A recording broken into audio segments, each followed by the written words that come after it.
Hey guys, what's going on? Welcome back to Ricky2365. My name is Rick, and this is your channel, guys. Today's video is gonna be short. It's gonna be direct. It's gonna be straight to the point, guys. Okay? Because I am getting these questions more than once, more than twice, too many times, guys. And I always being very clear when I talk to you guys and when I give you advice, guys. Again, I'm not a professional. I'm just giving you advice based on my own experience, and hopefully this can help you out down the road. Remember, guys, some of you guys right now might be, oh, this is a douchebag, you this and that, you know, you're a disgrace. No, man, to a bunch of people, I've been helping a lot of people, trust me, okay? Because you won't see what you guys are being put through. You guys don't actually see the big picture, like everybody wants to tell you, until you are on the other side of the base or outside of the gate. And when you go to the VA, you're like, who are you? You know? And I'm telling you, I seen this happens to football colonels, you know, sergeant majors, private. We are all on the same boat, guys. We have to be unite. We must unite, guys. And what better place to do it than when we are in the military right now, when you are searching for MEDBOARD, what the fuck I'm supposed to do. Let me tell you something, guys. Very simple. And then today I'm going to talk about a specific thing that happened throughout your MEDBOARD, and it's when you sign for your percentages. Okay, you know, you've been waiting for your MEDBOARD. You know, you fight that battle. You went to the doctor 100 times. They give you your P2 profile, your P3, your P4, whatever. You know, you got all these X-rays, you got all these tests done. You know, finally they realize that in fact you are missing one arm. That the arm that was left in Iraq, yeah, you actually are missing the arm. I mean, this is, you know, to that extent. Because people, I'm telling you, people sometimes are just in the medical sector. Sometimes they lose the tact. Okay, they lose the personal touch, feeling, whatever. And I'm not talking about everybody, but I'm talking about those 213 guys that are out there trying to continue their military career. In my situation, when I was leaving the military, I came across this physician who was an ex-major for a infantry brigade. He was like their surgeon, you know, and then he went to be my doctor. And I told the guy, you know, we really don't sync together, you know. And this is what I'm asking you to do, guys. Sometimes some of you guys might not have the chance. Some of you guys might have to suck it up, and I get it. But let me tell you something, guys. Every time, as a service member, as a dependent, as a veteran, I'm gonna tell you, every time that you deal with somebody that has to do with your services, that has to do with your benefits, you know, with shit that you're trying to get, you always gotta make sure that you have 5 things in common with that people. Because sometimes we just go to an office, you know, you go into the ID card section, you're just gonna get an ID card. You're not gonna sit down with the ID card lady or guy, you know, be like, do we really match? You know, don't take my picture.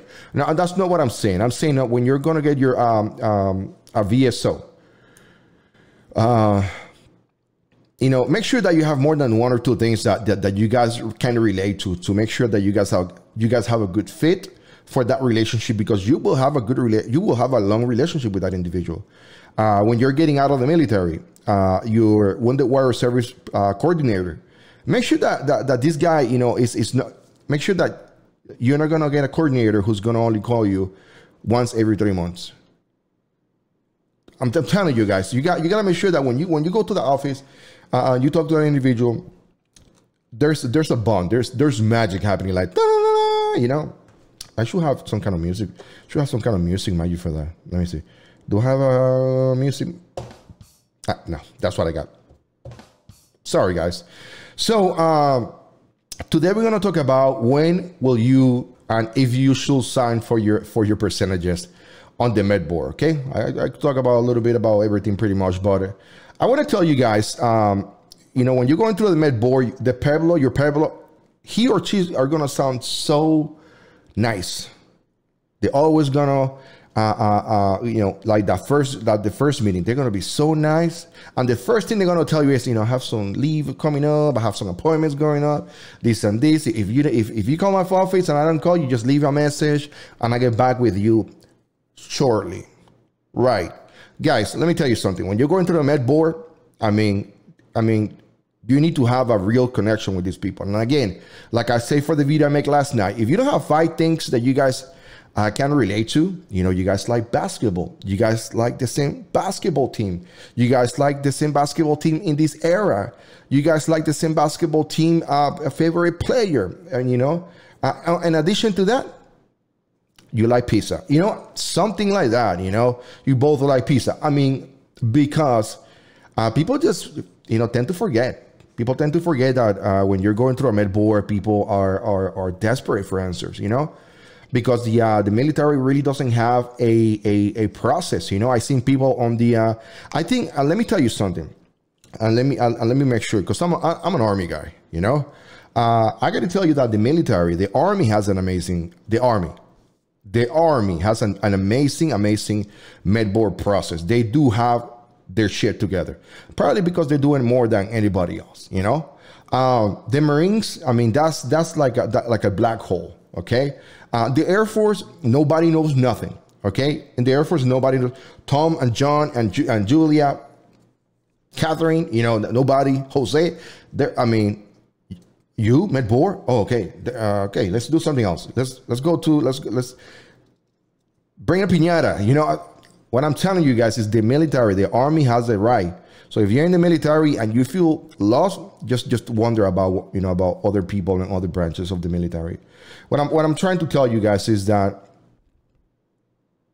when you get to the point when you have to turn in your paperwork, when your med board officially started, that's not the point for you to make friends. That's the point for you to get services from health professionals. That's the time for you to get the treatment that you deserve as a transitioning soldier into the civilian sector. Let me explain to you guys. When we come into the military, okay, I don't know if you realize that, but when we come into the military, you go to a recruiting station, you take a test, or you go to school, you get a commission, and then you go to a bunch of different, you need to do this, you need to do an exam, you need to do your analysis, you need to do this, make sure that we need to check your records on the, because I mean, I spent like 3 months putting my medical records together, you know? Then finally, after all that happened, then you join the military, okay? And when you join the military, you go to your basic training or officer, whatever school, okay? Guess what, guys? What happened there? They transform you from a civilian into a service member, you know, soldier, airman, Marine, Coast Guard, don't matter. And it's a big deal, you know. You spend months and months in training, and at the end of what maybe in the military there of a rock march, they give you a pin. Now you're a soldier. You're like, motherfucker, I've been a fucking soldier for the last 7 months, you know? I've been doing, you tell me now that after I completed this basic training, now I'm a soldier. So I wasn't a soldier yesterday when I was on KP. You know, I mean, things like that pisses me off, you know? Things like that pisses me off, like for real. Yeah, for real, guys. Anyway, guys, when it comes to the med board, when it comes for you to sign for your documentation, you know, when you first go to see your PEBLO and your PEBLO tell you this is your packet, we're gonna put it together. The first thing that you should say to your PEBLO, is, as soon as my packet is together, before it goes anywhere, I want to see my lawyer. And your PEBLO is gonna look at you like, what the heck is happening? And you know why is that, guys? You know why is that? Because sometimes people miss stuff. Sometimes you miss stuff, you know, after you're given that list of, they're going to give you like an appointment. They're going to tell you in a week, I want you to come back with all this paperwork filled. Okay. I need you to answer all these questions, you know, I need to know what are you going to answer, you know? So you're going to, this is when you got to tell them, it's like, as soon as we get our paperwork together, I want to go see an attorney. Because maybe you're putting things on your records that you're not supposed to, or maybe you're missing a lot of things. So the more eyes that you get on your paperwork, the better, guys. So anyway, you finish that, you went to see your attorney. You know, they're going to give you, 3 days, 4 days, you know, break, you know, they're going to give you an appointment. The following day, you're going to show to your attorney. Your attorney is going to say, are you missing this, this, this, and this? And then I look at your records and you're missing this, this, and this, and this. So you go ahead and you write down and you apply for everything that you're supposed to apply. Okay? Then your PEBLO is going to get pissed at you. Oh, it's being a pain in the ass, you know? And then you got to go on your way. Your primary duty should be, if you are going through a MEDBOARD, your primary duty should be not to get hurt any longer, anymore. Because once you submit your paperwork to the military, that's it. What happened from that point on forward, if you get injured again, you're going to have to apply for compensation for that after you're done with the military. Because they're not going to take your paperwork back and forth, back and forth. I mean, they're never going to end. Okay? So you need to have some fortitude. You need to have some intentional courage. And you need to tell your leadership, you know, this is my time for me to be assigned either to a transition unit, to be put in light duty or something like that. And by the way, I need to go see my doctor. I need to go see my doctor, make sure that I am not doing anything that I'm not supposed to do so I don't get re-injured or injured further.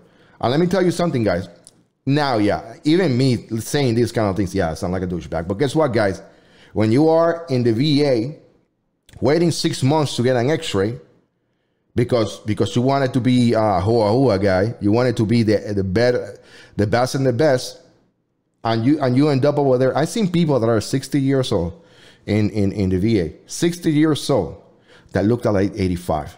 And you know why? Because throughout the whole military career, they were given 100.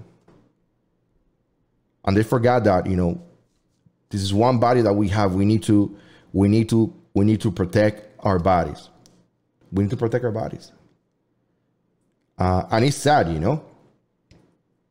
It's very sad. But anyway, when should you sign your percentages? You will not sign. You should not sign. This is my advice, personal advice. I'm not a professional. You should not sign your percentages until your attorney has seen your paperwork. And if you have the means, you should find yourself an attorney in the civilian sector that deals with veterans compensation to make sure that you sign for the right thing. They're probably going to charge you $75, $80. You know, you call and you make an appointment. Hey, I just want to bring you my paperwork for you to take a look at it. And what they're going to do, they're pretty much just going to scan it. They're going to put it through a software, and then it's going to tell you, hey, you claim 15 things on your paperwork, but there's 57. You know, you're missing. Or they're going to tell you, yeah, that's incorrect. Or they're going to tell you that's amazing. You know, what I'm saying to you guys is that the more people that see your paperwork, the better. Don't send your paperwork to me. I don't need to get into that business. Okay. Come join my Sundays live stream so we can talk about your specific situation. But other than that, guys, I got to tell you, do not sign. If your PEBLO call, you tell, hey, your percentages are ready. I need you to come here and sign. No. That's not how it works. Even if you get 100, even if you get 110, that will never happen. You need to go back and you need to think about what the heck I'm signing. You know, what kind of 100 I'm signing. What is this? Is this service connected? This is not service connected. You need to go see an attorney. I'm telling you, you need to go see an attorney. You need to talk to them. You need to make sure that you got a good report. The least person that you should be pissing off is that attorney from your MEDBOARD. Okay, if you're retiring, if you're chaptering out, if you're whatever the case may be, do not mess with those attorneys, okay? Because they are really there for you, okay? I think that's it, guys. Get some music right there. Let me tell you a couple more things, guys. Some of the news that I found in my email. I've been telling you guys all the time. Listen to your emails, guys. Don't be stupid. Don't forget, if you get an email from the VA, if you get an email from the Wounded Warrior Center, if you get one of those military emails, don't just glance through it. You know, make sure that you get all those emails sent to your phone, and make sure that you read those emails. Right now, guys, I got in my email. I'm gonna put this information on the description below. They're talking about increased accessibility at the VA or in-network community urgent care clinics. So they have to learn more. Rather, they're gonna start using different tools like Zoom meetings. They're going to start using a bunch of different apps so you can get your care. The other thing is during the month of May, all VA national cemeteries will be commemorating the Memorial Day. Okay, all the ceremonies are not going to be up until the public. Okay, but you'll be able to see it through your social media. Okay. The next thing is there's a podcast. It's called Born the Battle Podcast. Best-selling author Michael Hoff. It's gonna be on the description below. The last thing, on March 27, okay, the president signed the Coronavirus Aid Relief and Economic Security Act, or CARES Act, into law to help Americans economically to improve. You know, I mean, I think that the president did an amazing job. But one of the things that we need to understand here is that this will, as the country rallies together to prevent further spread of the coronavirus, VA Loan Guarantee Service is working to assist veterans like you. Okay, so don't forget, guys. I know we're going through some difficult times. During these times, the banks are going to be really into who they're going to give money or whatever the case may be, but they're going to be more rigorous, you know, making sure that they get the correct paperwork. What I'm trying to tell you is, if you're trying to purchase a house, okay, I want you to take care of yourself. Okay. And now that I'm in this topic, guys, how much time I got? I got 16 minutes. I'm way over my time. I'm sorry, guys. When you go to get your VA loan, I know some of you guys, you know, be buying houses and X, Y, and Z, and then some places you will go and they will tell you, oh, if you buy a house from us, the only way you can finance to get this discount is if you finance the house through me.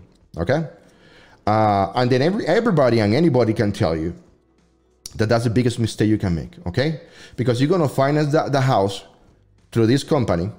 Okay, you're gonna buy the house, $300,000. Wow, they're gonna give you $15,000 in free stuff, which is never free. This is a lie.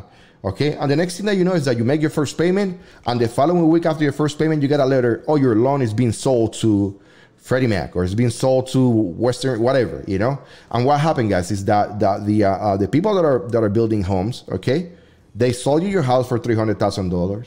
Okay, they tell you this is going to cost you. They're going to tell you that, hey, they're going to give you an APR of 4.5%, but in reality, you qualify for 2.5. Yeah. So guess what? They're going to go ahead and they're going to sell your loan to the other company. They're going to flip it. Simple, guys. Simple. And they're going to say, oh, so what are you going to do? So the other company is going to give your bank an extra $25,000 just because they're getting the loan. They got you. They got a fully qualified person with a great credit, with a great income, who can qualify for a 2.5, 3.5, 3.0 APR in a 30 year loan, or a 15-year, whatever, you know. And now they got you at a 5 point something, and you know you're gonna refinance, because they're gonna tell you, hey, the same bank gonna tell you, hey, you can refinance at 3.0. It's only gonna cost you $20,000 in closing costs. You know, they get the money anyway. So when you are about to buy a house, well, I'm gonna talk about this this Sunday on my radio, on my live stream. What I'm gonna tell you guys is don't go with this find you a loan, find you this. Go directly to USAA. Go directly to Navy Federal. I went with Navy Federal, by the way. I love you guys. Navy Federal, if you're watching this, thumbs up. Okay, one more minute. The last thing, I mean, go with your bank of preference. You know, Pentagon Credit. Trust me. Go with your bank. The same bank you've been dealing for your whole military career. Go with your bank. Anyway, guys, I think I'm done. I only wanted to talk to you guys about when to sign for your ratings. You know, and then I think we gotta, you know, after your lawyer sees the paperwork. Okay. I'm just trying to be a voice of common sense, and hopefully this benefits you. And again, guys, all these people that have any place or anything to do with your MedBoard, 95% of those people, they really love what they do. They really care about you. They really care about your benefits. But the other 5%, they're crooked, and it's like crooked cops, you know. There's one crooked cops on the TV on YouTube. You think that every cop is crooked, you know? So I'm not saying that. I'm not saying that every I support the law enforcement. What I'm saying to you guys is this: keep an eye up, okay? Keep an eye up. Anyway, guys, thank you so much for watching. You guys are amazing. Don't forget to subscribe to my channel, okay? Because I seen that 55% of you guys are watching my videos, are not subscribing to the channel, and I'm here like, damn, Joshua just watched my video. Tony just watched my video. Damn, Tony. Why you don't subscribe? So please subscribe to the channel. Let me know what I'm doing right. Let me know what you want to see next. And again, guys, don't forget to do something good for someone tomorrow, okay? Trust me. Do something good for somebody tomorrow, and your day is gonna get better. A lot better. Anyway, guys, thank you so much for watching. I'm talking too much. Over 20 minutes. Subscribe. Bye.